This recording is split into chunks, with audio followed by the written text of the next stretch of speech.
మీ మోకాల నొప్పులకు ఎటువంటి సర్జరీ లేకుండా ఎపియాన్ పెయిన్ క్లినిక్ అందిస్తున్న అత్యాధునిక చికిత్స. చైనాలో వ్యాపిస్తోన్న హ్యూమన్ మెటాప్ న్యూమో వైరస్ హెచ్ఎంపీవీగా పిలుస్తున్నటువంటి వైరస్ ఎంత డేంజర్? గతంలో మనం చూసినటువంటి కోవిడ్ కంటే డేంజరా, లేకపోతే ఇంకా కొంచెం తక్కువ, లేకపోతే కోవిడ్ స్థాయిలోనే ఉంటుందా? అసలు ఎలాంటి జాగ్రత్తలు తీసుకోవాలి? ఆ దేశం నుంచి మిగతా దేశాలకు స్ప్రెడ్ అయ్యే అవకాశం ఉంటుందా? ముఖ్యంగా మన భారతదేశానికి వస్తే ఏంటి పరిస్థితి? అసలు దాని లక్షణాలు ఎలా ఉంటాయి? ఎలాంటి జాగ్రత్తలు తీసుకోవాలి? ఇవన్నీ మనకు వివరించేందుకు ప్రస్తుతం మనతో పాటు ఉన్నారు మనందరికీ తెలిసిన మల్లిక్ పరుచూరి గారు. గతంలో కోవిడ్ టైంలో కూడా ఆయన ఎంతోమంది ప్రజలకు, బాధితులకు సలహాలు ఇచ్చి వాటి ద్వారా వాళ్ళ ప్రాణాలు కాపాడగలిగారు. సో ఒక్కసారి ఆయనతో మాట్లాడదాం, మరిన్ని వివరాలు తెలుసుకుందాం. నమస్తే అండి మల్లిక్ గారు. నమస్తే మేడం. ఎలా ఉన్నారు? బాగున్నా మేడం. కోవిడ్ తర్వాత మల్లిక్ పరుచూరి అంటే తెలియని వాళ్ళు లేరు, అలా అయిపోయారు మీరు. అందుకే ఏదన్నా కొత్తది వైరస్ ఇండియాలోకి వస్తుందేమో, లేకపోతే ప్రపంచంలో ఎక్కడన్నా కనిపించిందేమో అనిపించగానే ముందు మీరే గుర్తొస్తున్నారు. ఇప్పుడు హెచ్ఎంపీవీ వైరస్ గురించి చెప్పండి. ఇది కూడా సేమ్ అలాగేనా, కోవిడ్ లాగేనా, లేకపోతే ఇంకా డేంజరా, లేకపోతే కొంచెం తక్కువ? ఎలాంటి జాగ్రత్తలు తీసుకోవాలి? దీనికి మెడిసిన్ ఉందా? ఏంటి పరిస్థితి చెప్పండి. మనకి ఈ హెచ్ఎంపీవీ వైరస్ ఇదివరకు సార్స్ లాగే రెస్పిరేటరీ ఇబ్బందులు వస్తున్నాయి అని చెప్పి మనకి చైనా నుంచి న్యూస్లు వస్తున్నాయి. ఇప్పుడు ఇదివరకు మనకి కోవిడ్తో పోల్చుకుంటే, ఈ హెచ్ఎంపీవీని కోవిడ్తో పోల్చుకుంటే ఎలాగంటే, అంతకుముందు మనకి సార్స్ 1 వచ్చినప్పుడు పెద్దగా ఇబ్బంది కలిగించలేదు. జస్ట్ కొంతమందిని ఇబ్బంది పెట్టేది, వెరీ రేర్ కేసుల్లో మామూలు మిగతా వాళ్ళందరికీ జలుబు దగ్గులా వచ్చి వెళ్ళిపోయేది. బట్ SARS-CoV-2 వచ్చేసరికి ఎక్కువ మందిని, స్పెసిఫిక్గా డెల్టా వైరస్ అయితే చాలా ఎక్కువ ఇబ్బంది పెట్టింది. అదేలాగా మనకి ఈ హెచ్ఎంపీ వైరస్ కూడా ఇప్పుడు అంతకుముందు 2001లో ఫైండ్ అయింది ఏంటంటే, అది వైల్డ్ టైప్. ఆ టైప్లో ఏంటంటే మనకి పెద్దగా రెస్పిరేటరీ ఇన్ఫెక్షన్, జలుబు దగ్గులాగా వచ్చేసాయి. బట్ అంత ఇబ్బంది పెట్టలేదు. వెరీ ఇమ్యూనో కాంప్రమైజ్డ్ పీపుల్ తప్ప మిగతా వాళ్ళని అంత ఇబ్బంది పెట్టలేదు హెచ్ఎంపీవీ. బట్ ఇప్పుడు వస్తున్న న్యూస్ ఏంటంటే, చైనా నుంచి ఫుల్ డేటా అయితే రావట్లేదు, బట్ సంథింగ్ హెచ్ఎంపీవీ 2 అనుకోవచ్చు దీన్ని. ఈ హెచ్ఎంపీవీ 2లో ఏమవుతుంది అంటే, మనకి ఎక్కువ మందికి రెస్పిరేటరీ ఇన్ఫెక్షన్స్ బాగా సివియర్గా వచ్చి లంగ్ ఇన్ఫెక్షన్లు, కొన్ని డెత్స్ అవుతున్నాయి అని చెప్పి మనకి ఎక్స్లో ట్రెండ్ అవుతున్నాయి. సో వాటిని బట్టి ఈవెన్ చైనా గవర్నమెంట్ కూడా స్టేట్ ఆఫ్ ఎమర్జెన్సీలు రిలీజ్ చేసినట్లు, అట్లాగే మన ఏదైతే మన కేంద్ర సంస్థలు కూడా ఒక హెల్ప్ ఇస్తున్నాయి. సో వీటన్నిటి దృష్టిలో పెట్టుకొని జాగ్రత్తగా ఉండాలి అనేది మన SARS-CoV-2 అనుభవం. కోవిడ్ అనుభవం ఏంటంటే, ఈ respiratory infections already lung involvement ఉన్నప్పుడు జాగ్రత్త పడాల్సిందే అనేది మన యొక్క పాత అనుభవం.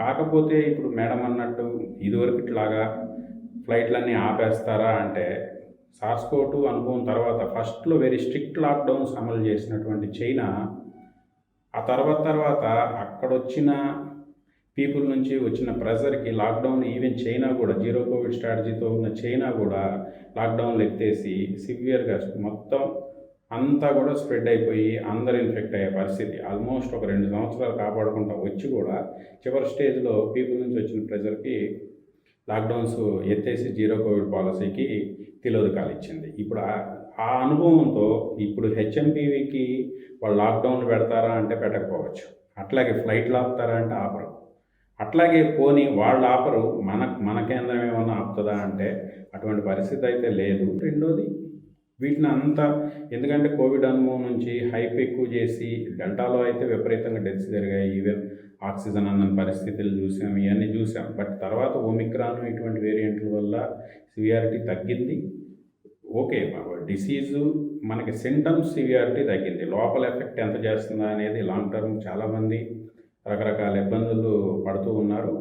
బట్ చూద్దాం. బట్ హెచ్ఎంపీవీకి మటుకు కోవిడ్కి ఏదైతే లాక్డౌన్స్ చూసారో అవి ఇప్పుడు అయితే ప్రస్తుతం ఉన్న పరిస్థితుల్లో అయితే మనం చూడకపోవచ్చు. ఈ ఫ్లైట్లు ఆపటం ఇది అనేది జరిగే పనే కాదు. ఎందుకంటే ఓకే, మనం చైనా ఫ్లైట్స్ ఆపుతాం, ఓకే, బట్ చైనా నుంచి యూఎస్ వెళ్ళేవాళ్ళు, చైనా నుంచి జపాన్ వెళ్ళేవాళ్ళు, కొరియా వెళ్ళేవాళ్ళు, మళ్ళీ అక్కడి నుంచి ఇట్లా రావడం, ఇవన్నీ మనం కోవిడ్ ఎక్స్పీరియన్స్లో ఏంటంటే, ఒక కంట్రీకి ఆపినందు ద్వారా బైలేటరల్ ఒప్పందంలో ఆ కంట్రీ నుంచి అక్కడికి వెళ్ళి, అక్కడ నుంచి అంటించుకొని ఇక్కడికి వచ్చి ఇవన్నీ చూసాం. యూరోప్ వెళ్ళింది ఫస్ట్ కోవిడ్, యాక్చువల్లీ యూరోప్ వెళ్ళింది.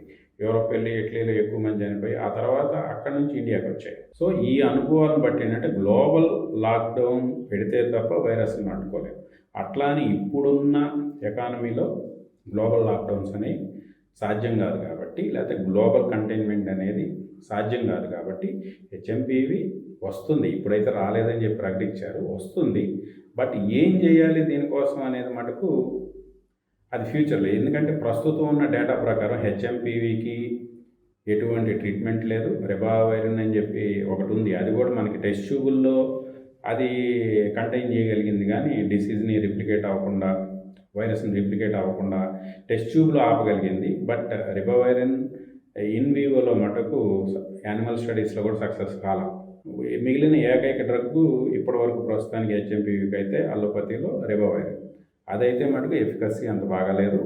అట్లాగే ఎటువంటి వ్యాక్సినేషన్స్ ఇప్పటివరకు అందుబాటులో లేవు. ఎందుకంటే ఇదివరకు అది జస్ట్ జలుబు దగ్గులా వచ్చిపోయింది కాబట్టి దాని మీద ఎక్కువ కాన్సన్ట్రేషన్ చేయలేదు. బట్ ఇన్ స్పెసిఫిక్గా ఇప్పుడున్న పరిస్థితుల్లో మనం దీన్ని కంటైన్ చేయలేం కాబట్టి, ఎందుకంటే ఇప్పుడున్న పొలిటికల్ అండ్ ఎకనామికల్ సినారియోలో, గ్లోబల్ పొలిటికల్ అండ్ ఎకనామిక్ సినారియోలో గ్లోబల్ షట్డౌన్ కానీ గ్లోబల్ లాక్డౌన్ కానీ ఇవన్నీ సాధ్యపడవు కాబట్టి వైరస్ వస్తుంది.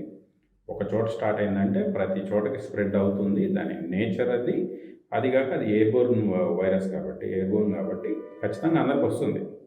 బట్ ఎలా దీన్ని ఎదుర్కొంటారు అనడానికి అట్లీస్ట్ మనకి సార్స్లో ఏంటంటే SARS-1 యొక్క అనుభవం, లేకపోతే SARS-1 ఇలా వస్తుంది, ఇలా రిప్లికేట్ అవుతుంది, దీనికి ఈ RDRP ఇన్హిబిటర్లు ఉంటాయి, 3CL ఇన్హిబిటర్లు ఉంటాయి, ఇట్లా ఏవైతే ఒక రీసెర్చ్ జరిగిందో హెచ్ఎంపీవీ మీద అటువంటి రీసెర్చ్ పెద్దగా ఇప్పటివరకు ఏమీ జరగలేదు.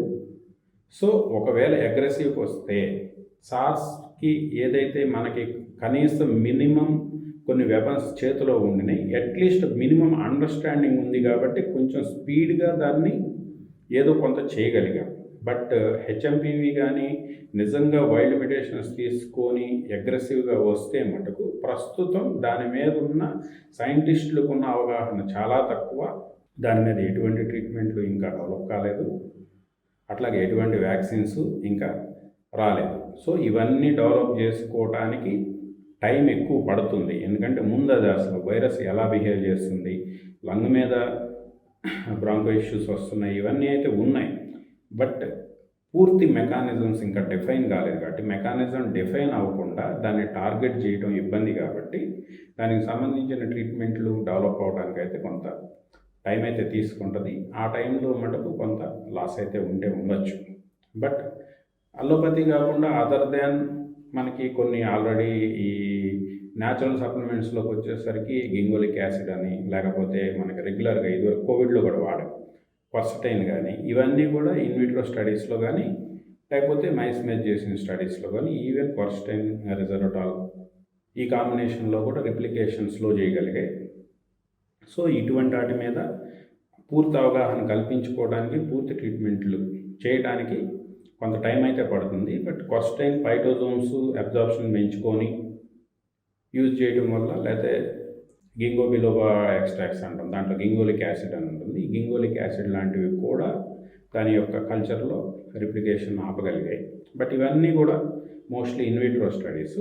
చాలా హ్యూమన్ ట్రయల్స్ అయితే ఇంతవరకు హెచ్ఎంపీవీ వైరస్ మీద యాక్ట్ చేసే ఎటువంటి డ్రగ్ ఇంతవరకు అయితే అవైలబుల్ లేదు. సో ఇవన్నీ దృష్టిలో పెట్టుకొని ఏంటంటే ఎస్పెషల్లీ HMPV-1 అనుకోవచ్చు. 1 యొక్క అనుభవాలు ఏంటి అంటే బేసిక్గా immuno compromised old age people, immunity తక్కువ ఉన్న ఓల్డ్ ఏజ్ పీపుల్, చిల్డ్రన్లో కూడా కొంచెం అగ్రెసివ్గా చూపిస్తుంది. సో వీటన్నిటిని దృష్టిలో పెట్టుకొని ఇటువంటి సెక్టార్ పీపుల్ మొత్తాన్ని కొంచెం జాగ్రత్తలు ఎక్కువ పెంచుకోవడం ద్వారా కొంతవరకు రక్షణ పొందవచ్చు. బట్ స్కూల్ గోయింగ్ చిల్డ్రన్స్ని మనం ఎంతవరకు కంట్రోల్ చేస్తాం అనేది SARS-CoV-2 అనుభవాల్లో చూసాము. Maybe impossible, but regular watch అనేది చాలా ఇంపార్టెంట్. ఇవన్నీ చూసుకొని నెక్స్ట్ స్టెప్స్ తీసుకోవాలని చెప్పి గవర్నమెంట్ సైడ్ నుంచి కూడా డేటా కోసం ఇతర కేంద్ర సంస్థలు లేకపోతే అదర్ రీసెర్చ్ ఇన్స్టిట్యూట్ నుంచి డేటా కోసం వెయిట్ చేస్తున్నాం. మాలాంటి ఫ్రీలాన్సర్ రీసెర్చర్స్ డేటా ప్రొవైడ్ చేస్తే మేము కూడా చాలా స్పీడ్గా దీని మీద ఎక్కువ అనాలిసిస్లు, ఇంటర్ప్రిటేషన్ చేసుకొని ఒక పీపుల్కి ఒక మంచి అవగాహన కల్పించడానికి అవకాశాలు ఎక్కువగా ఉంటాయి. చూద్దాం ఎంతవరకు వెళ్తుందనేది చూద్దాం. Thank you so much. Suman టీవీలో మీ పర్సనల్ అండ్ బిజినెస్ ప్రమోషన్స్ కోసం కింది నెంబర్కి కాంటాక్ట్ చేయండి.